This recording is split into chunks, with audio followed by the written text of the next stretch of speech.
Okay. Good morning, everybody.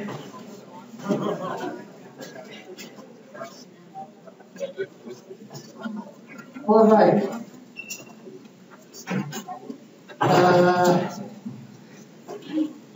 Well, let's see. I have not done much update except for the lectures. Hopefully today or tomorrow morning I have the rest of the podcasts ready. Otherwise, I just, somebody suggested, put the WNV podcast, but for the people in the night, they're going to have a hard time. I consider again, maybe we're just guidelines. All right. Tomorrow I'll let you know where the exam is going to end. Okay? And I'm going to talk about this tomorrow again, because like I mentioned, the exam or the last exam is not comprehensive, but yet you will find all those pathways are part of the last exam too. So it's not that we're not going to have anything about glycogen anymore. That stuff is going to be with us until we done the course. It's just, because again, metabolism is not linear and those stuff are connected.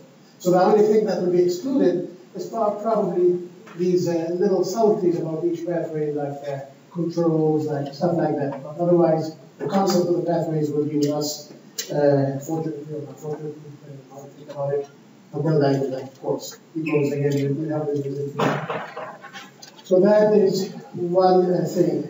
The other thing is, I mentioned that to some people of you probably already know that. After exam 2, depending on what is going to be the average of exam 2, I will give an extra credit quiz that's going to be used as your curve. And because when people ask about curving, there will be no curving per se, but that extra credit quiz that will worth whatever percentage point of the overall grade will be given, and whatever you earn from that will be basically something that will be added to your overall grade. Okay? So that extra credit quiz will be decided after I grade exam 2. Okay? Any questions, concerns?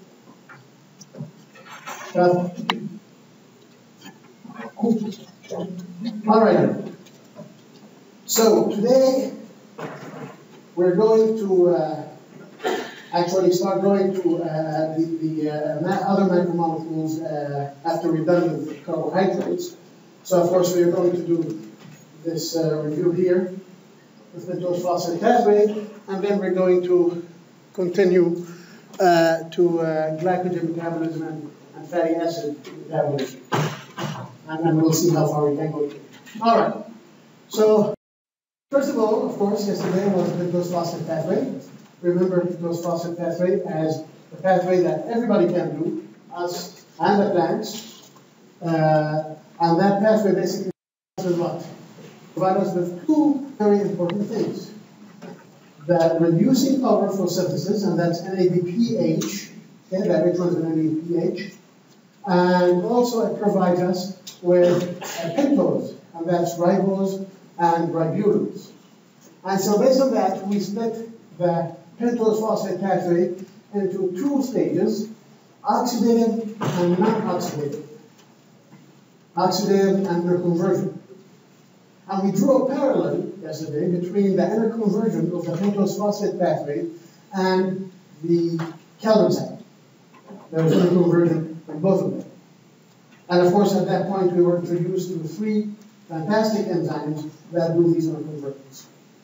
With those incredible enzymes, of course, I ask you to basically remember what they do. Okay, if I give you a reaction, I want you to tell me whether that reaction happened to be a transmembrane, transablation, or ablation, just from what has been transferred to what. Those are the 3 reactions of the oxidative part. Those we need to know inside out, just as I described. From glucose 6-phosphate, to basically a ribose. And of course, we have 2 dehydrogenation steps that produce the 2 NADPH, and of course we have a hydration.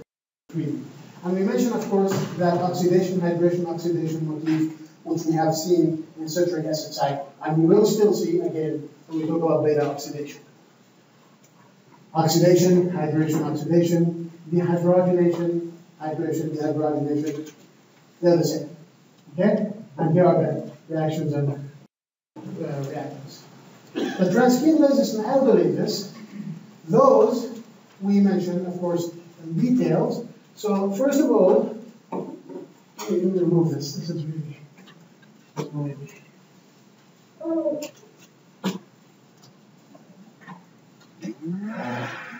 maybe here. Those and aldose. And so what is this type of reaction, by the way? Here, let's have our first question. Let's have our first question. I'm going to put in this.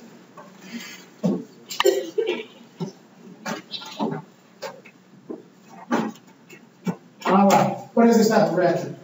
I blanked the thing in between.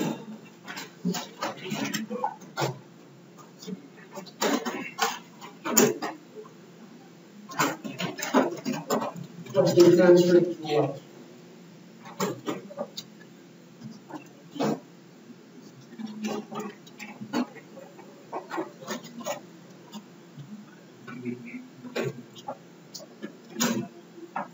All right. We have what? Transcremation, and some people said transaldolation, and some people said other stuff. So, okay, so what is a transaldolation? Let's see. This is 1, 2, 3, 4, 5. And the product is 1, 2, 3. So how many carbons did we take from the 5 to make it 3? How many? 3. 3. So that means we transferred a 3 carbon unit, 1, 2, 3, from here and we put it here. So that's a trans, I'm sorry, 1, 2, 3, 4, 5, 1, 2, 3. Now 2. Who said 3? Math. Math. 2, 4, right? All right, so that means we transfer 2 groups, 2 carbons. All right, how about this one? How about this one? What is it? The transcremation, aldolation.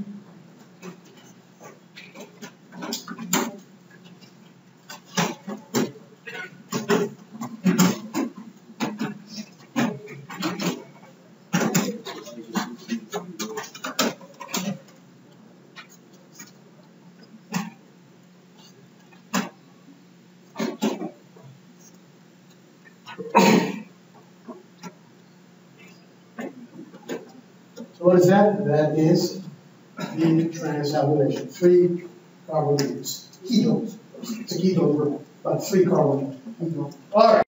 Fantastic. What about this? What kind of reaction is this one?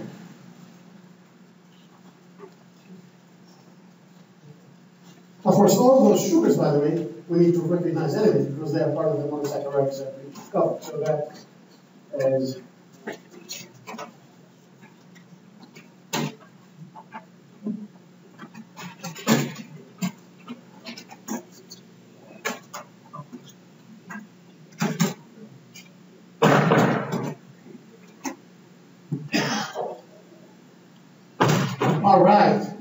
all right, transcremation.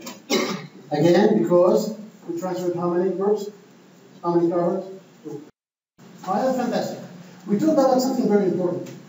The modular nature of metabolism, which is again what we've been preaching from the beginning of this section, which is metabolism is not linear. And so we talked about 4 modes of those pathways that we talked about, at least some of them. Those the glycolysis, the gluconeogenesis, glucose phosphate pathway, and those different segments of that. So one of the scenarios we talk about, if there's no need for NADPH, okay? In other words, we do not need NADPH, reductive power, to synthesize, but we need ribose. So really, pentose phosphate pathway, if we use the first part, that will give us NADPH. So we do not need NADPH. We can go from fructose and glycerol, or glyceraldehyde, to ribose, right? How can we do that? How can we go from fructose 6-phosphate and glyceraldehyde 3-phosphate to ribose without passing? How can we do it? What kind of things that can give us different sugars for different sugars?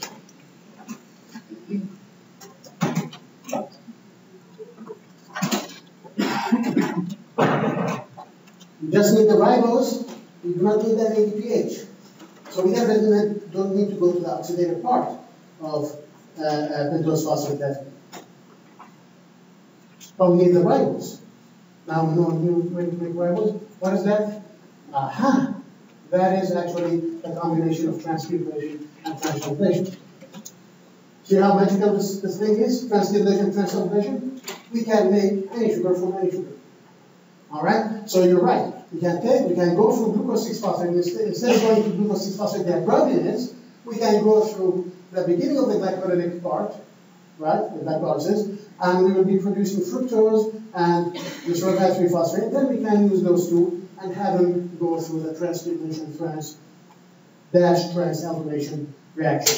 The details, I don't need to do that. I'm not going to give you, a sugar and ask you to derive it, from the transalkyl. But you need to know that those combination of reactions give it this. All right. The other scenario, of course, we talk about, which is the pentose phosphate pathway. PPP, by the way. Sometimes if I'm lazy, I will say PPP. All right. So that gives us, of course, the ribose. Ribose can be utilized, and of course, the can be utilized as well.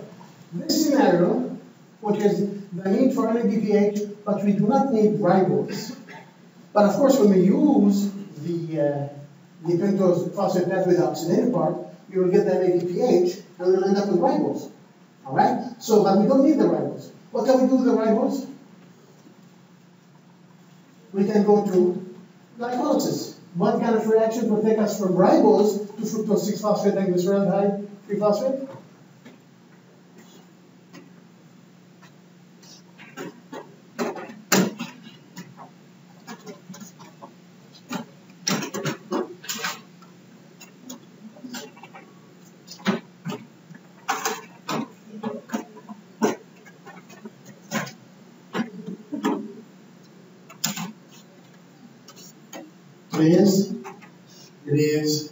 It is indeed the combination of transcarbonation. Right? Again, if you want to go from bigger sugar to smaller sugar, or from smaller sugar to bigger sugar, anything that doesn't involve, of course, breaking the aldose, right, like the fructose to the sugar and that stone phosphate, will be the transcarbonation and transalkylation. Then, that's that again. That's the theme of these two questions. Those are the two reactions. The combination of those two reactions that will give you this. Okay. And how can we get back ribose to glycolysis? That's, by the way, the same as the question just before that. Just ask it. But I'm not going to tell you the answer. What's ribose entry to glycolysis, if you will? No biggie? I need to reduce the time from 30 seconds on these questions to about 20 minutes. All right, so that is a combination of transcarbonation. Okay, that's the entry of the pentose to glycolysis. Okay, all right. So those are the four modes. Okay, I need to with them, and I need to really understand them because we already know the pathways, but we know now how they interact. Different parts of different pathways can interact with each other. One more thing before we go to the glycogen, detoxification. And that's getting rid of at least one of the modes of detoxification, getting rid of the free radicals. We've seen catalase, dismutase, and all those enzymes get rid of free. But in any case, they need an acceptor of those wild electrons, or donators for those free radicals that have just one electron. And so here I'm introducing a molecule called the glutathione. Okay? It's something we built in our body. We have the pathway to build it. It's a tripeptide. That means it's composed of how many amino acids? 3 amino acids. However, it's not your average tripeptide. Of course, it's linked with peptide bonds. This is one peptide bond, and this is the second peptide bond. However, this first peptide bond, and by the way, you need to know, of course, that because it's glutamate, cysteine, and glycine. Those are the 3 amino acids. However, glutamate, what makes this not a normal tripeptide, is that glutamic acid is attached to cysteine through a peptide, but through the R group rather than the alpha carboxyl. So if you see here, that's the alpha carboxyl, that's the alpha amino. Usually those are involved in peptide bond. However, glutamic acid, of course, has a COOH for an R group. That is the one that is involved with the peptide bond. And hence, we call it the gamma glutamate, because it's a gamma peptide bond between glutamic acid and cysteine. Cysteine is engaged with the peptide bond with glycine the normal way, the alpha amino and the alpha carboxyl. But in the glutamic acid, it's the R group, carboxyl group, that is part of the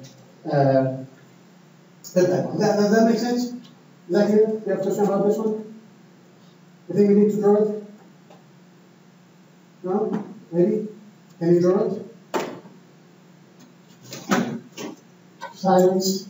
But I cannot read you. Can I draw it, please? So this is, when I draw glutamic acid,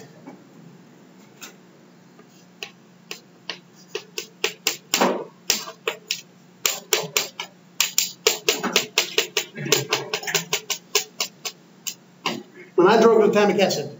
If I want to draw the second amino acid, I usually take this here, right, and make a peptide bond, right, to the alpha amino group of the next amino acid. Is that right? Are we cool so far? Whatever the R is. Is that right? In this case, I'm not doing this. I am actually leaving the COH alone, and I'm taking this here, and I'm going down to the R group, and I'm combining it here.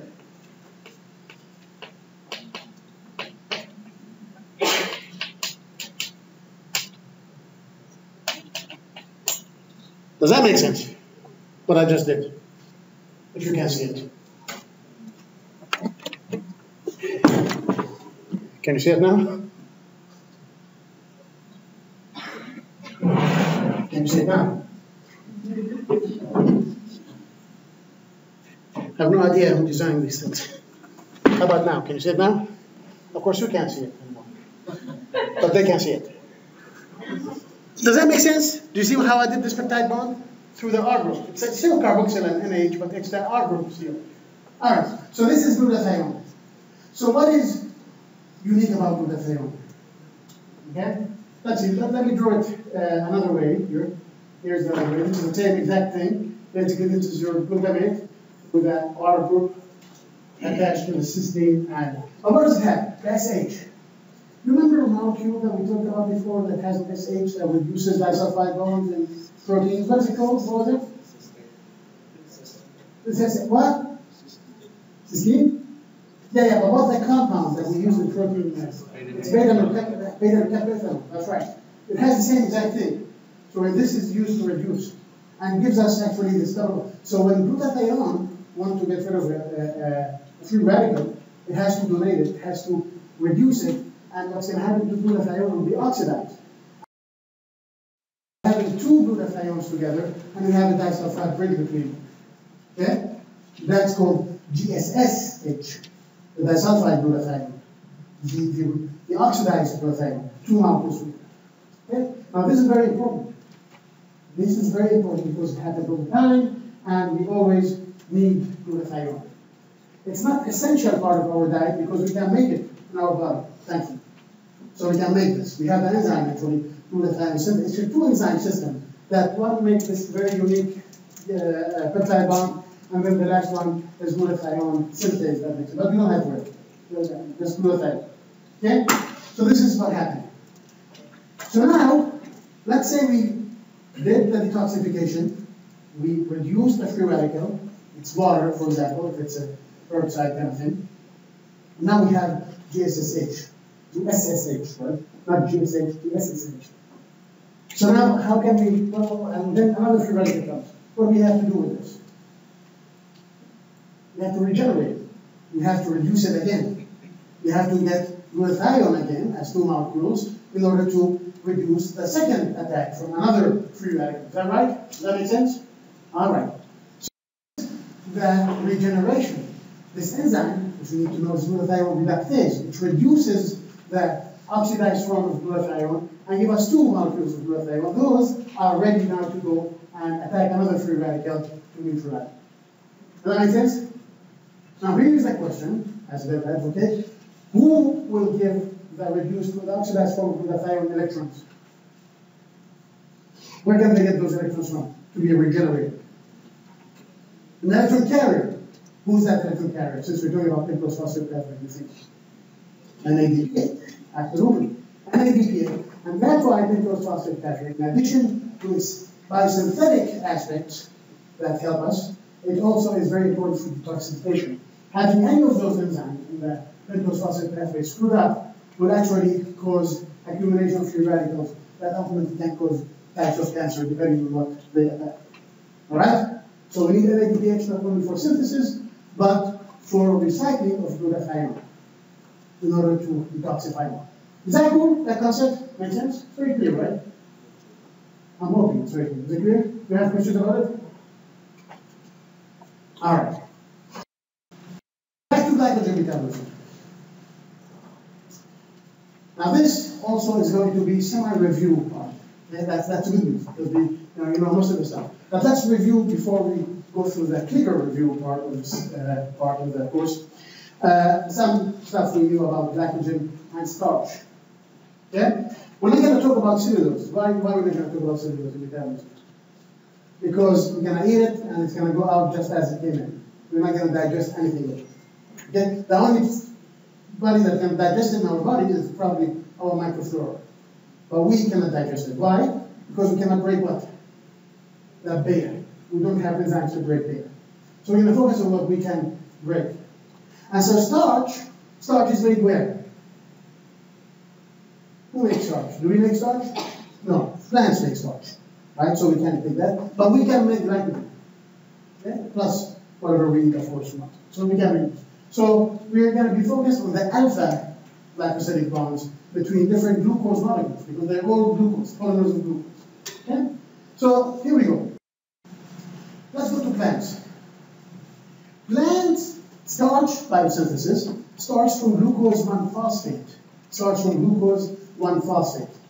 Now, where do we get glucose 1-phosphate in the plant from?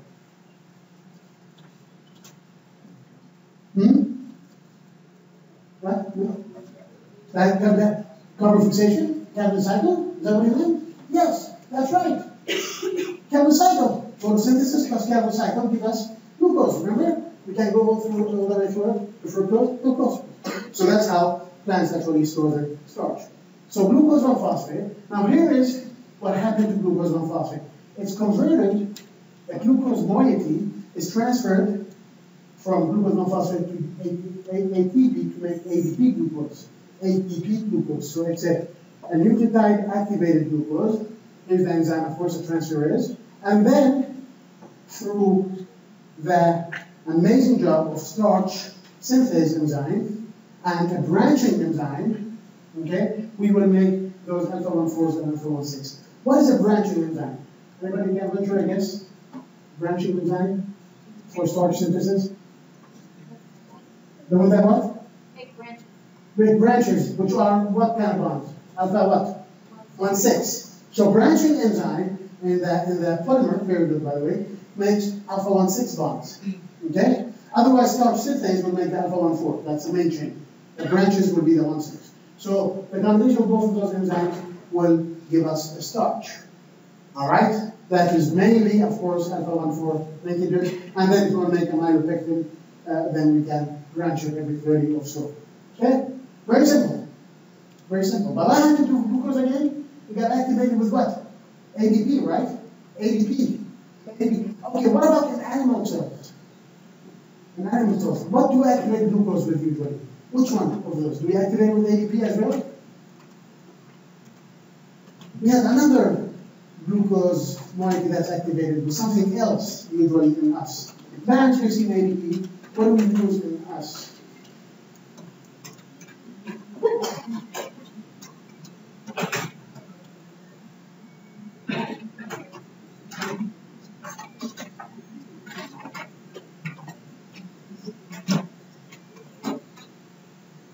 All right, that is U. Is that really big? Yes, UDP. UDP. You see that, right? UDP. UDP. I wonder where the glucose. Where did you see UDP glucose? Which pathway? Here. I don't.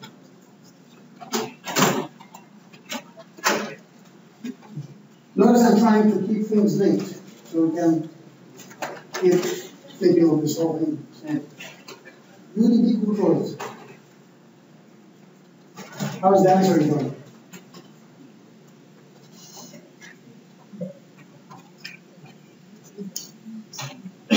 We saw UDP glucose once, right? We saw it right? Once. What? E? What is E? Galactose entry, absolutely. That's where we swap galactose with glucose, right? Yeah, UDP. That's a way to activate glucose. All right. All right. What? What pathway produces glucose 1-phosphate in plants? I just asked you this question. What is it?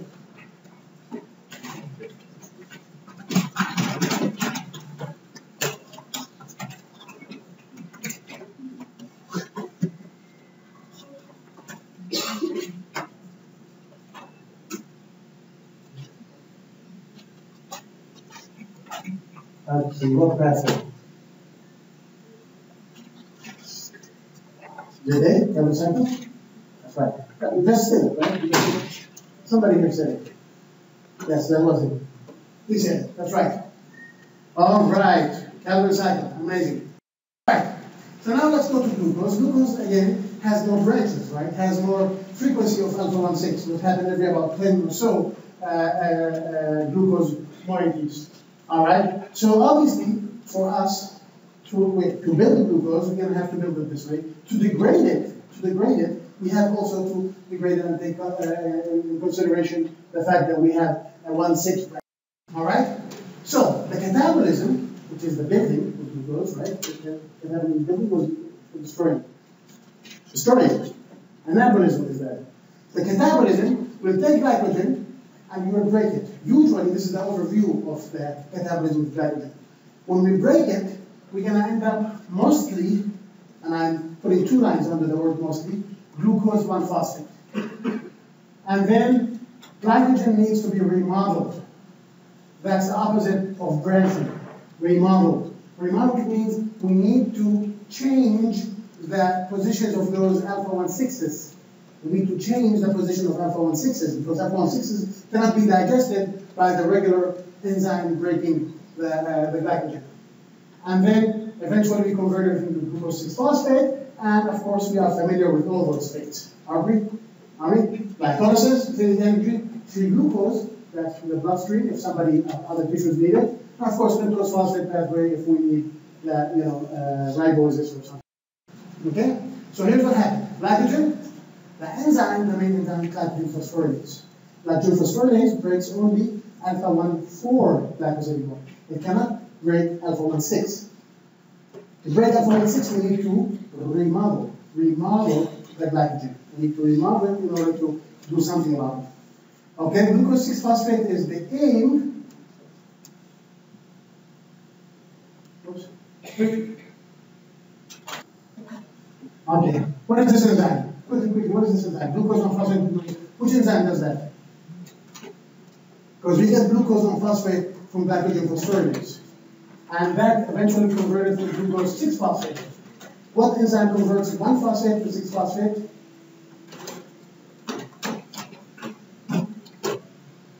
What is it? What is it? C. What is C? Mutase.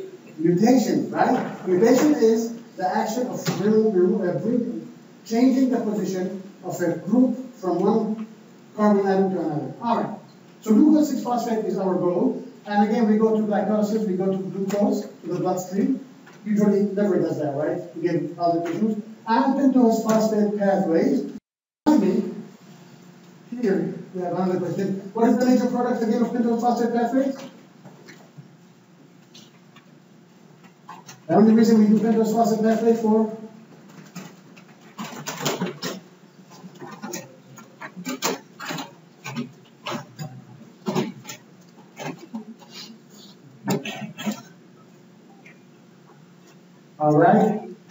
Are we done?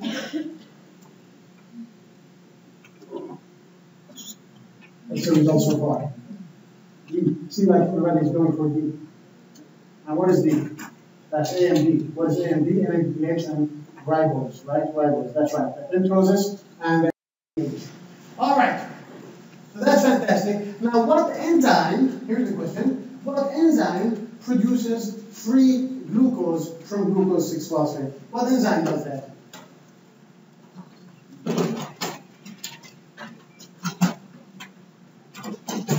I hope you're noticing that we're doing review as well as course, right? So if we don't spend that much time with review on Thursday, that's because we're doing review. What enzyme gives us glucose? Let me see, what are people answering on this question? Yes, split. What enzyme removes the phosphate from glucose phosphate to give us glucose? What enzyme is that? A, glucose 1-phosphatase. Some people said glucokinase. What does kinase do? Phosphorylate. We want to go the opposite way. We want to dephosphorylate glucose 6-phosphate to glucose, and that's, of course, phosphatase. Phosphatases remove phosphate. All right. Alrighty. Glucose, glycogen phosphorylase. Now here's the genus of this reaction, glycogen phosphorylase. This enzyme breaks the glycogen one glucose at a time. But here's what it does. The reaction is favorable, right? The ability is very favorable. And it's so favorable that it's not going to use ATP, but rather it's going to use free phosphate. Why? Because it will give us immediately glucose phosphate. We, in this case, actually save the ATP. Because in order to do anything with glucose metabolically, anything short of secreting it outside the cell, we have to phosphorylate it. Then that phosphorylase figured out why using ATP, if the reaction is so favorable, we can actually phosphorylate it as we break it. So glycogen phosphorylase breaks it with phosphate, free phosphate, no ATP, and that gives us immediately glucose 1-phosphate. Glucose 1-phosphate then can be mutated to glucose 6-phosphate, or can be phosphorylated without really consuming energy by breaking glycogen. That is extremely, by the way, helpful for us. All right, now, here is the other enzyme. That's when we reach the 1,6, the branch point. This enzyme is called alpha-1,6 glucosidase. Alpha-1,6. Have you seen this enzyme before? Have we? Have we? As a matter of fact, what do we call this kind of product? This kind of product. Let's go back to the very beginning when we started talking about glycolysis and we started about eating carbohydrates. What do we call this kind of product?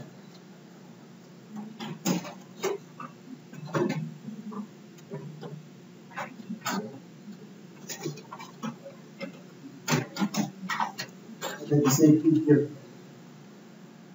All over the place. Alright? Alright? What do the majority say? What is that? D? What is D? It's A and C. Now, why is that not an A? Why is that mathematical? Maltose is what and what? Glucoses. But what kind of two glucoses? They're not alpha-1,6. They're alpha-1,4. Right? Remember, in carbohydrates, any variation in the bond, you get totally different molecule. So it's not maltose, it's a limit dextrin. And actually, the other enzyme we talked about in this context was dextrinase, right? That one that breaks this. Okay, limit dextrin. So basically, limit dextrin. So let's watch this beautiful animation. This is glucose, glycogen, and usually it has a core. We'll talk about this core in a little bit. But this is basically all those are 1,4. See, all those 1,4. 1,4, 1,4. This is the only 1,6 here. So here is the sequence of events. The glycogen phosphorylase will start breaking those one at a time. All those red ones, look at them. They've been broken. All right? So what happened is, of course, they're not just broken. So I don't want you to think of that they're broken to a free. They immediately phosphorylate as they're broken. So we get glucose what? 1 or 6 phosphate? Glucose 1 phosphate. Until we reach about, I'd say about 1, 2, 3, 4, roughly 4 glucose residues away from the branching point. At that point, another enzyme kicks in. What's that other enzyme? Well, before that, what can we go up for glucose 1-phosphate? We can mutate to glucose 6-phosphate needed for glycolysis. So that's what enzyme will kick in? Look what happened. Did you see what happened now? We had a transfer. We transferred actually everything except the last glucose from one place to another. The enzyme is called transferase. It's glycogen, blah, blah, blah, transferase. It's a transferase. It transfers from one branch to another. Why? Because it's clearing the job for the third enzyme that would break this alpha-1,6. What's that third? Alpha-1,6 glucosidase. And that will be broken. Will be broken into what? That's where trick questions come. It will be broken into free glucose. This is actually the only free glucose that comes out of glycogen degradation. The branch glucose, the one alpha-1,6. That glucose, if the liver is making that glucose, it will probably secrete it out to the blood. So it's ready to go out through the glutes. If it needs it, the organ and other organs need it, then of course it will be phosphorylated by, if we want to throw glycolysis, phosphorylated by, if glucose will be phosphorylated to glucose 6-1, hexokinase. Hexokinase. All right, so that's the free glucose, and of course hexokinase will give us glucose 6-phosphate, and that will go. So this is the overview. And here is basically how much phosphates we're using in order to get to the branching point, considering this model. But does that make sense? So we have three events. The regular glycogen phosphorylase, arriving close to a branching point where we do a transfer, and then of course getting rid of the alpha-1,6. And then of course glycogen phosphorylase will continue breaking this fine. Okay? Easy? Next man. So we do all of that just for that one glucose branching? For what? We do all of what? Do all of glycogen degradation just for that one glucose? No. Why do you ask about this one glucose? I mean, in terms of secreting it outside? Like the liver? So the liver will, this is ready to transport, right? To be secreted out. But what about the glucose 1-phosphate if the liver doesn't want it? Can it be converted to glucose? Why not? Just dephosphorylated. What enzyme dephosphorylates glucose? What's the last thing? Phosphatase. Yeah, you make that go through phosphatase. And it's not an energy demanding process because the phosphate came to us anyway from a free phosphate during the phosphorylasis basically. And so, just remove it. And then that becomes ready. But I'm just saying, in the process of glycogen degradation, one step, one reaction is the one that gives us free glucose, while the others give us glucose 1-phosphate.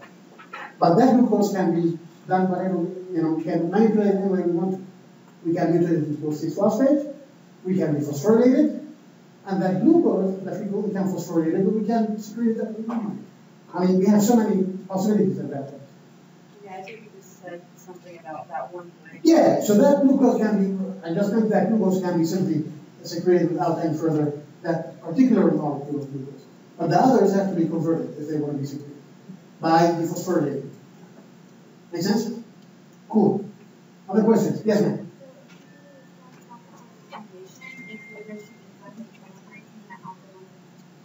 Sidebase, yes.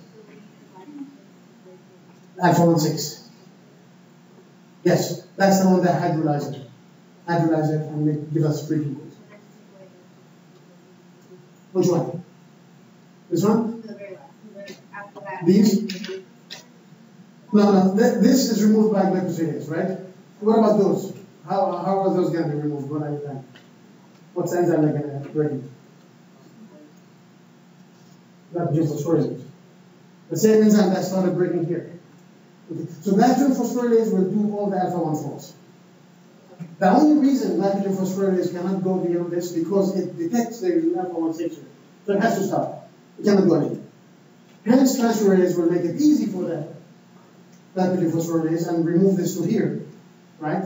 Making this. That phosphorylase can continue breaking alpha-1,4, but then this branch has to be removed first by glucosidase. Okay? So the main action actually with the phosphorylase, because most of it is 1,4. But whenever we reach close to a branching point, then we have the transferase and the glucosidase, alpha-1,6 glucosidase, doing this action, and then phosphorylase will continue. It's the one that basically going through that glycogen. Yes, I think we'll start. Right? Yes? So in an earlier lecture, you said that you use dextrinase. Dextrinase. That's similar to alpha-1,6 glucosides. Okay? But dextrinase we talked about in the sense of that's something in our saliva. This is that happened in the liver, in the muscle, in the glucose, whatever should happen. Smooth ER? Is this what this is happening? Smooth endoplasmic reticulum. That's a very important point you just wrote. What about the smooth endoplasmic? What happens in the smooth endoplasmic reticulum? What happens in the endoplasmic reticulum? What enzyme works there? I don't have this good question. Phosphatase, glucose 1 phosphatase, right? So if we want to secrete those, if this happens in the liver, all the glucose 1 phosphates can be removed, glucose in the endoplasmic in the liver. But that doesn't happen in the other tissue, does it? No. Only the liver does that. And kidney, to some extent, the liver. Any other questions? All right. Okay. So glucose 1 phosphate, as I mentioned, can be converted to glucose 6 phosphate. And of course, that comes a question where that happens, and that of course eventually happens in the plasmic reticulum. All right? That happens through those transporters and the glucose. What about building? What about anabolism of glycogen? That happens when? When do we build glycogen usually? Is that when we need energy or when we don't need energy? When we don't need energy, when we're at rest. Right? When we have a lot of carbs, citric acid cycle, of course, is running very slow, then we can do that thing of building, like what enzyme usually phosphorylate glucose at that point? What enzymes give us glucose to glucose 6 phosphate in order to go to the glycogen synthesis? It has a very, very high gain. Glucokinase, absolutely. Hexokinase at that point would be overwhelmed. It will be actually feedback inhibited. So now we need to take that glucose and build glycogen. Glucokinase will phosphorylate it and will then be mutated, of course, to glucose 1 phosphate. And now we go to the synthesis. The synthesis we have to activate. In plants, we used ADP. Here we're going to use UDP. What's the enzyme? UDP glucose pyrophosphorylase. That gives us UDP glucose. Then an enzyme, appropriately named glycogen synthase. But glycogen has what? Has branches. We need to branch every now and then. Glycogen synthase can make only alpha-1,4s. We need alpha-1,6s as well, right? And alpha-1,6s happen with another appropriately named enzyme, branching enzyme. Yeah? And that gives us glycogen. Is that simple or what? Do you feel that we know the subject already, except for those 4 enzymes, or not? Just lie to me and say yes. Yes, we've seen most of it. It's really just 2 enzymes. It makes sense. All right. All right. So that's, of course, remodeling other stuff here. Okay, so this is the glycogen synthase where you have glucose 1 phosphate plus UTP to make the pyrophosphorylase, and that, of course, give us the UDP glucose. Of course, the energy source is the UTP itself, because it's just like ATP, that gives us UDP. And that, of course, will continue on to whatever. Okay. Which monosaccharide gives UDP glucose, by the way? Protein glycolysis, which is the question I just asked about. Which one monosaccharide that needs UDP glucose in order to go for glycolysis?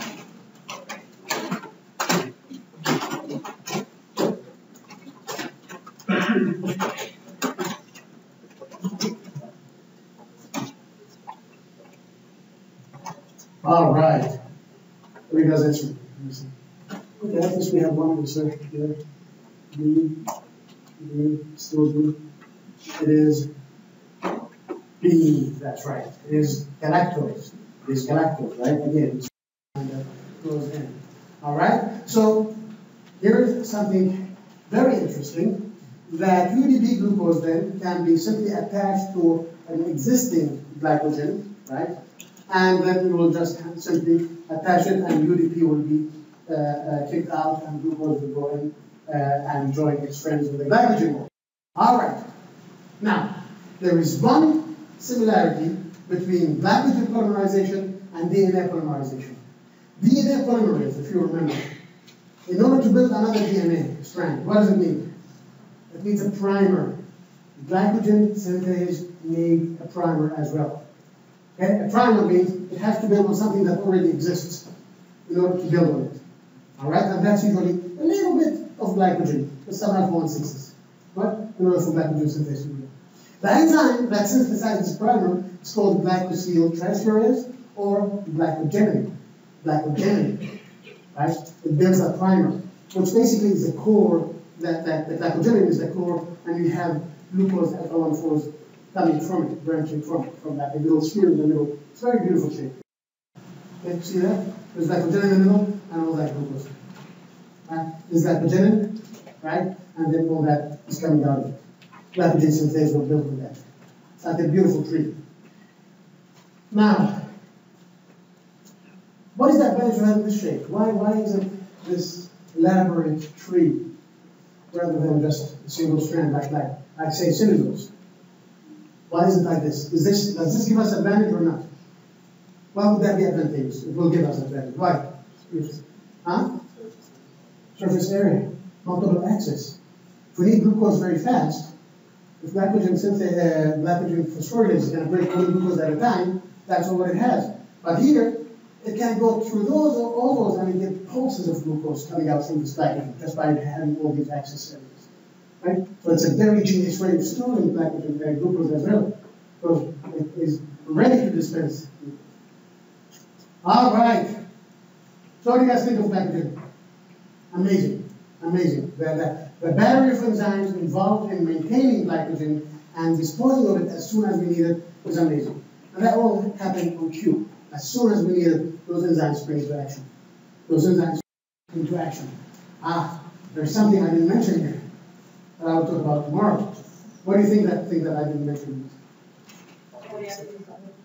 No, we don't talk about that. You see it, it's right here. Something that's not there. Something that we talk about after every metabolic pathway. Control. Control. You have to know. Because I just said that glucose is dispensed of right on cue. So we need to talk about that cue. We glycogen phosphorylase will be. That's the secondary from glycogen, and that's fatty acid metabolism. Fatty acid metabolism. We're going to talk about synthesis and degradation of fatty acids. We will see, as probably most of you know, that fatty acids has far more calories than glucose. As a matter of fact, they're a better source of energy than glucose. Glucose is a faster source of energy, easier source of energy than fat. But fat has far more energy. And I will talk about ketogenic diet as well, since we're talking about fatty acids. Okay? They're very rich in energy. Main components of our membrane, we've seen that, right? We've seen that.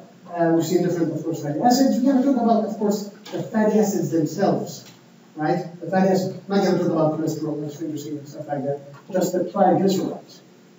They're part of the hormonal system, right? So fat, as we've seen before, is very important. So let's talk about, let's try to talk about carbohydrates, from basically food all the way to storage and metabolism. Let's start with food again.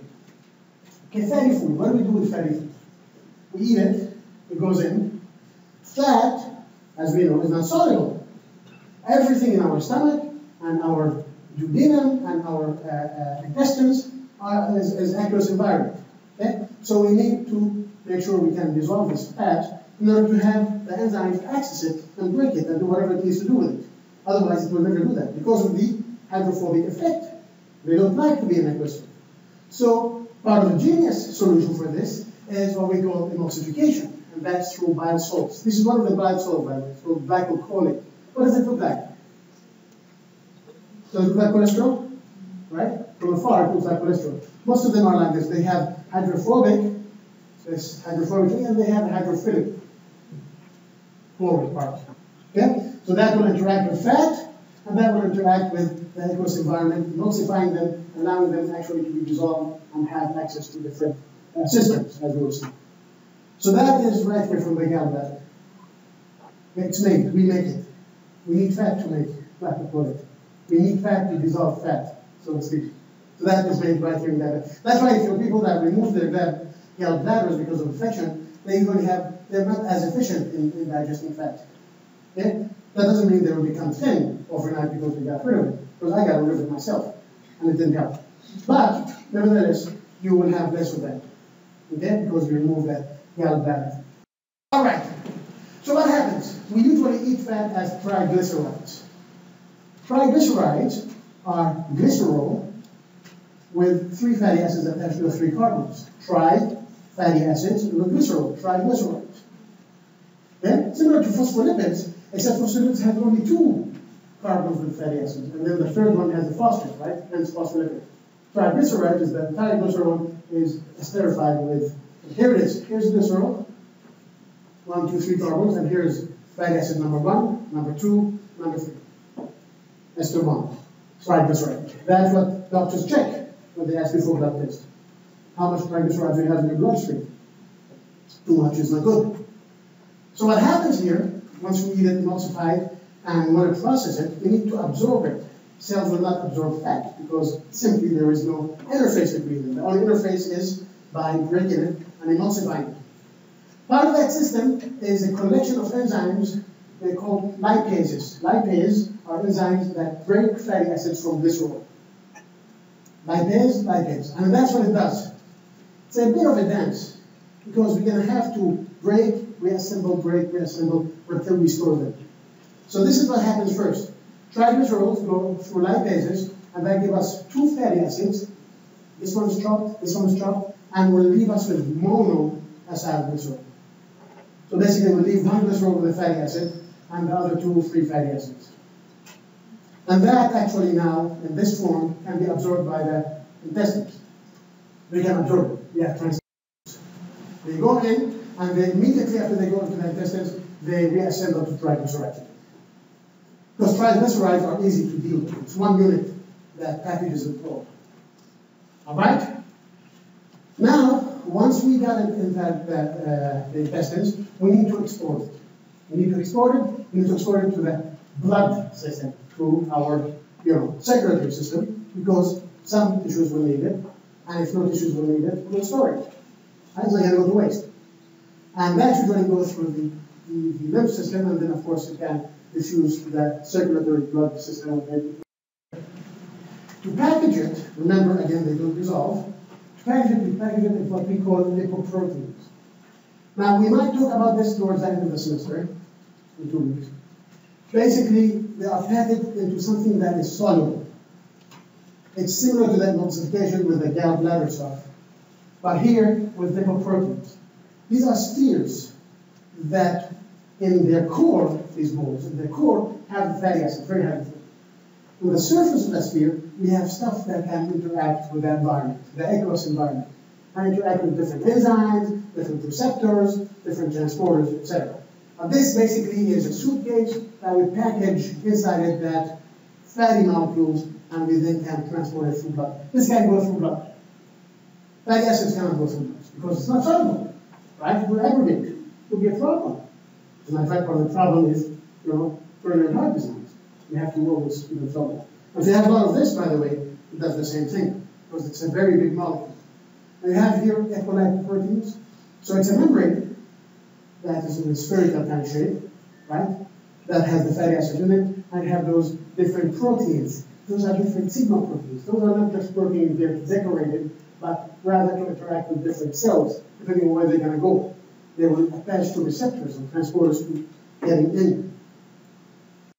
All right, here are our adipose tissues, our fat tissues. We talked about brown adipose tissues, right? Before, when we talked about different transport. All right, so these are other white adipose tissues. That's actually where most of the storage happens. Now look at the cells here. See those red things? You know what those red things are? Those are fat. Those are cells designed to store fat in the cytoplasm. And if you take, for example, this one here, you can see how the nucleus is right there, squeezed between the fat and the membrane. Because the cells can actually have their entire cytoplasm stored with fat. Hence adipose tissues. Okay, so that fat is stored right there. All right. So, we have the fatty acid broken into the triglycerides, broken into monoacylglycerol and fatty acids, packaged into the chylomicrons, went to the lymph system, into the circulatory system, and they end up in the storage, which is the adipose tissue. Now it's time to mobilize this. We need energy. Let's say we don't have much glucose. And so the next thing the body has to do is go to the fat reserve, right? That's why most of the diets will ask you to reduce your carbohydrates intake. Why? Because we want the body to actually not take the easy way, which is carbohydrate, and go tap into what it already has, which is the fat. So we have to mobilize that fat, because it's already stored in triglycerides. We have to mobilize it. And then we have to transport it, and then we have to do the oxidation, which is something similar to glycolysis, but in fatty acids called beta oxidation, which is again extracting those hydrogen atoms from those fatty acids. So far so good? Any questions? We need to mobilize this fat. Alright, why is that not a problem with glucose? Because back that you can break it, it's glucose, glucose is soluble, it just simply has to get out. This can't just get out. So that's why it's a longer process to get energy from fat. But once we are there, once the pipeline is there, let's say we're a ketogenic diet, then things will grow. Okay? But to get there, you will have headache and feel like crap until things are completely switched to having a ketogenic kind of. All right, so here we're going to know two proteins, perilipin and lipase. Lipase, we already know what it does. What does it do? It breaks glycerol of triglycerides to fatty acids and monoacids. Perilipin is responsible for rearranging the triglycerides, right? Because you've seen how the cytoplasm is full of fatty acids. So things have to be accessible. Perilipin helps with the accessibility to those different molecules, so lipase can break them into fatty acids and glycerol. All right? Look what happens here. Lipase are the enzymes that break the triglycerides to lipids, fatty acids. Lipases are controlled. They're tight controlled. Who's the enzyme that controls them? Protein kinase A. Now, of course, we've seen protein kinase A several times, didn't we? It phosphorylates other proteins. What does it phosphorylate? What pyruvate kinase? Phosphorylated kinase 2? Or what else?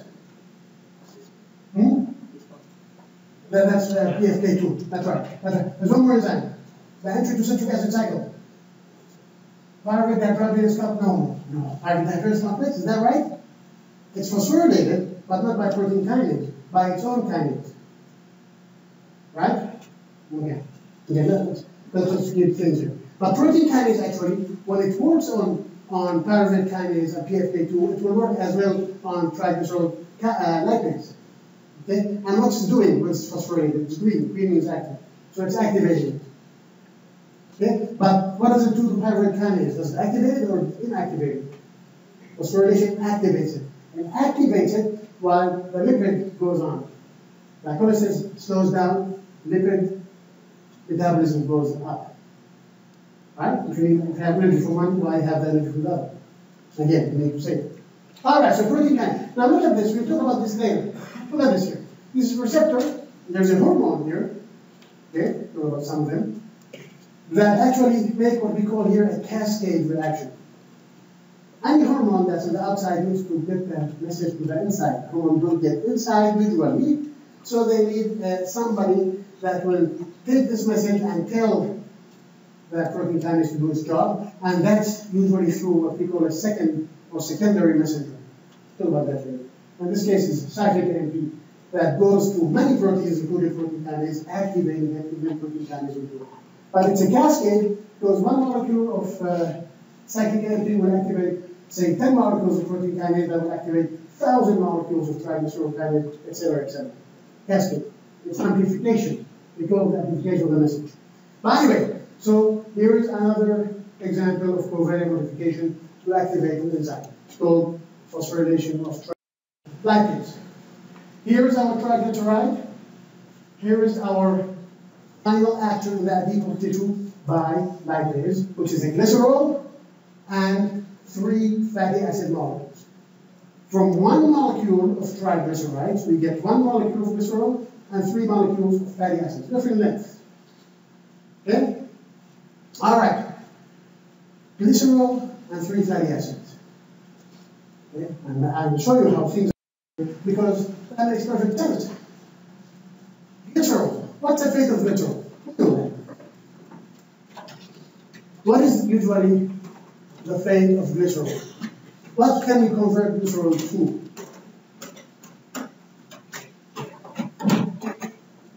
This is glycerol nitrogen phosphate, by the way. Yeah, I need to do that.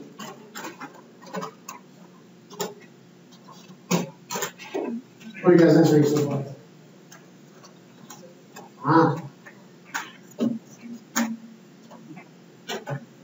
What are you doing? That's right, actually. The answer is E. No, the answer is E. Like I said, sometimes the key doesn't go through. But the answer is E. Basically is the hydroxyacetone phosphate that can be converted to glycerol high-3 phosphate. Okay? Does that make sense? We know that. We know that. Okay, so what pathway would then that be following if energy is needed?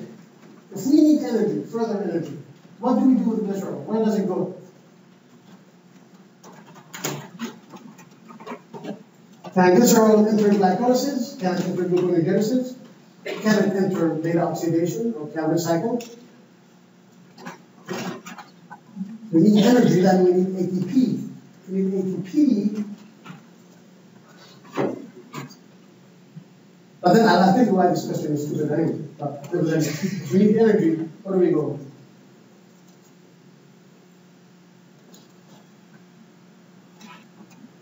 Glycolysis.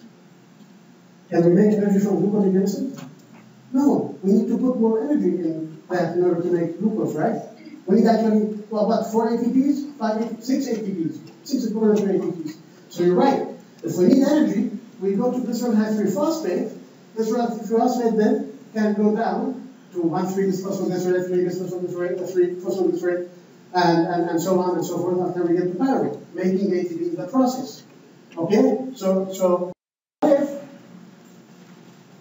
we do not need energy, then what do we do? Let's say we have a lot of energy. Then what happens to the glycerol? Would it go the opposite direction?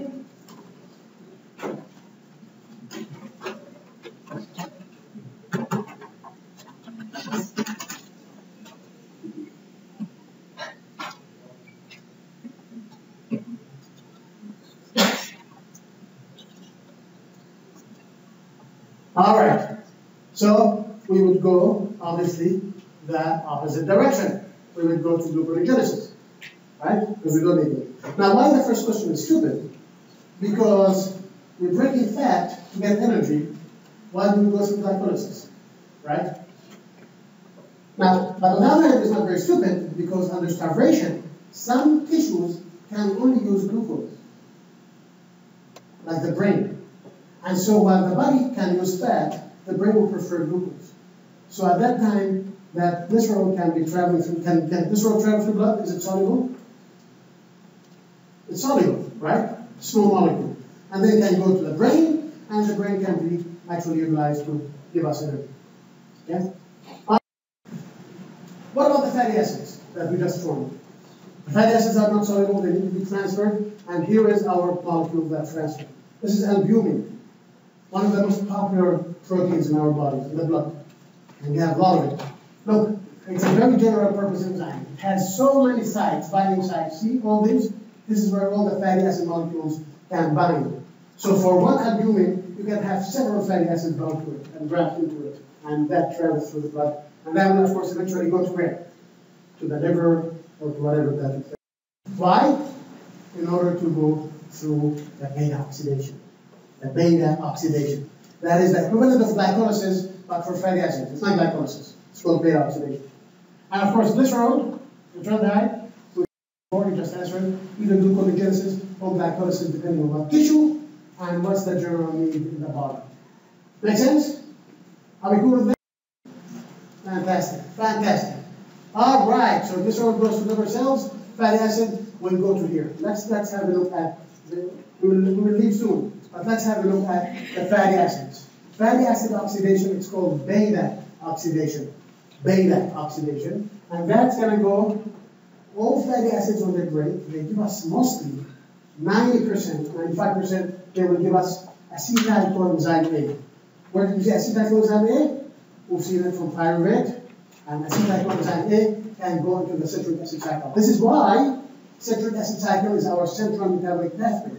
Not only glycolysis feeds into it, but fatty acids through fatty acid oxidation, through beta oxidation, because that will also give us acetylcoenzyme. And you're seeing now conceptually how many molecules of NADH acetylcoenzyme will give us from one round. 3 NADHs, 1 FADH, and FADH2, and 1 ATP. Each acetylcoenzyme.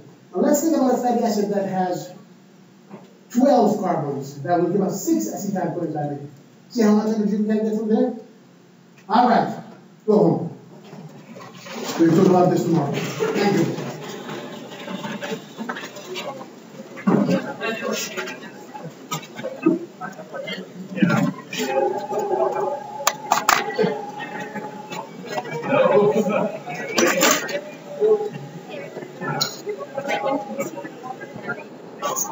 Yes.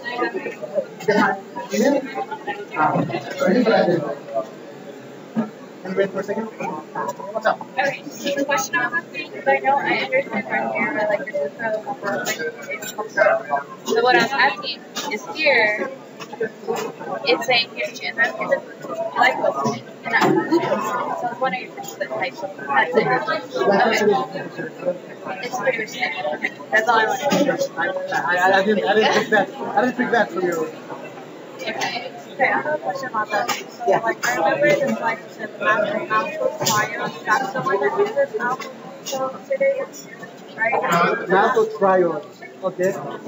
Okay, absolutely it is. Okay, but then now you're saying that instead of dextrose, alpha. No, we use alpha 1,6 glucose, not just alpha 1 glucose. Maltodextrin, you just said it's alpha glucoside. This is alpha 1,6. So it specify what kind of bond it is. What is not the same? It's specific for 1,6. Okay. Maltodextrin doesn't have 1,6. It's all 1/4. That's why you use 2 at a regular glycogen. That's kind of recognized one. Yeah. But then this one, It's alpha 1,6. yeah, and it's similar to the dextrinase, but it's not the same. Okay. And then here, so before you go to glucose 1-phosphate, you have 2 other steps, right? Well, phosphorylase is one step. It gives us immediately the 2 other steps if we reach a branch of it. Right, but then before you get to glucose 1-phosphate, like Glucose what do you 1-phosphate is the result of glycogen phosphorylase. Okay. Right? Right? Because we said glucose here, see? Here. See? This is immediate glucose 1-phosphate. So there's no other steps. It's only when we get to this we have the 2 steps of the transferase. Otherwise, it's usually immediately glucose 1-phosphate. I'll be right back. Yeah. Well, why don't you get your email as well? Since, I emailed you about my battery yesterday. Can we bring it in? oh, this one? Yeah. Oh, okay. From my invoice. All right. And Thank then, you. secondly, I had a question here. To get from fructose to enter into glycolysis, to fructose 6-phosphate, is hexakinase here? That's in non-liver tissues, yes. Okay. Okay. And then to get from glyceraldehyde 3-phosphate. Okay, in liver it goes through this. Okay. In liver it goes through this. Okay. So what about glyceraldehyde? Well, to take glyceraldehyde. Glyceraldehyde, yeah, comes out from glucose 1-phosphate. Okay. From fructose 1-phosphate. Okay. Glyceraldehyde. And that has to be phosphorylated and then it goes into the Right. I know it has to be phosphorylated, so it uses what? glyceraldehyde kinase, some sort of kinase. Kinase. Yeah. Okay. It's a kinase. Okay. Thank you, sir. You bet. The picture wasn't working, and I had to take the battery off and put One it back. is SSB, one is SSB. No, right now it's working. I had to take it back. Oh, okay. But I clicked in for like 3 or 4. If you put in any question, you're fine. Okay, so If I see you, you're fine. Okay. All right? Thank you. Fine. Okay. Tomorrow I have an open house for phase 2 in Dallas. What? You have what? An open house for phase 2 in Dallas. Okay. Is there, and it's at 1 o'clock, so I'm going to drive there earlier in the morning. Is it fine to get like the first? Well, I mean, if it's one day, we're going to have to work. Oh, really? Yeah, well, I mean, on average, over the entire semester. So one day is not going to be. Does it take off once a It will be less than 5, but it's not going to be 4. Maybe 4.5, maybe 4.8. But I So, yeah. can't get it exclusive. If it makes a problem, then I'll if I get enough milk to make a difference between A and B. Okay. Will that be cool? Yeah. Yeah. Thank you so much.